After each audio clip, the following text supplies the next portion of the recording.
Hello, you're listening to Hugo Talks Some More, second video today.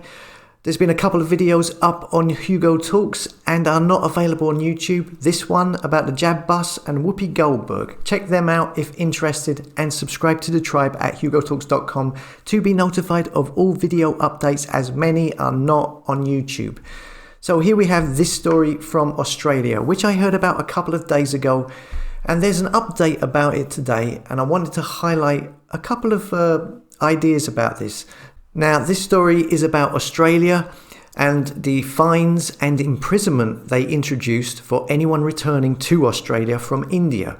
It says here, the Federal Health Minister, Greg Hunt, announced the strengthening of border controls late on Friday night, saying that anyone who attempted to defy the rules would be hit with fines of up to, wait for it, $66,600 or 5 years in prison or both. So fines up to $66,600. That's 3 sixes. Where did they get that number from? Did they just pluck 66,600 from the air? Just pluck it straight out from nowhere? How many times does this number have to keep coming up? I mean, seriously, does nobody question why that number? Why not just 60,000? No, it must be 66,600. So yeah, anyhow, this was a few days back when it was announced. And now today we see this story. United Nations raises serious human rights concerns over Australia's India travel ban. It says United Nations human rights officials have raised serious concerns about the Morrison government's ban on Australians returning from India and the severe penalties attached to breaches.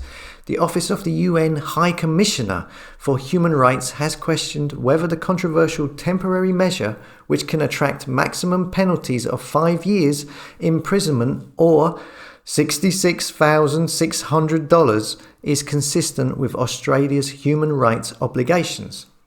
They said, we have serious concerns about whether the biosecurity determination and the severe penalties which can be imposed for its breach meet Australia's human rights obligations, a spokesperson for the office, Rupert Colville, said earlier on Wednesday.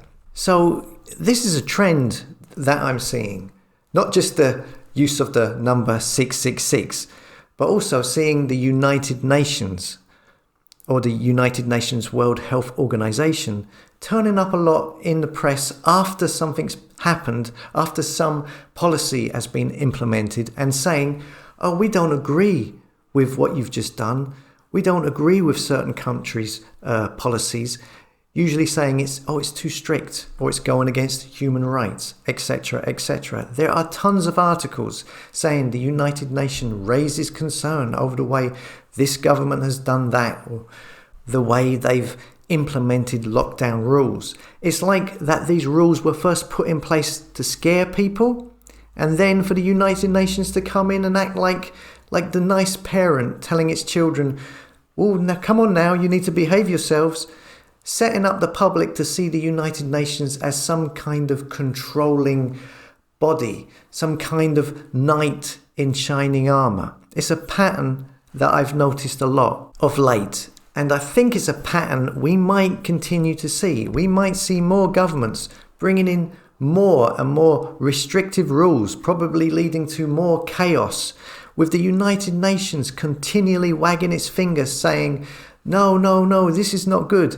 So that when the time comes, people will be conditioned to accept the United Nations as maybe their saviour and implement this whole one world government thing they want to bring in. That's how it looks to me anyhow.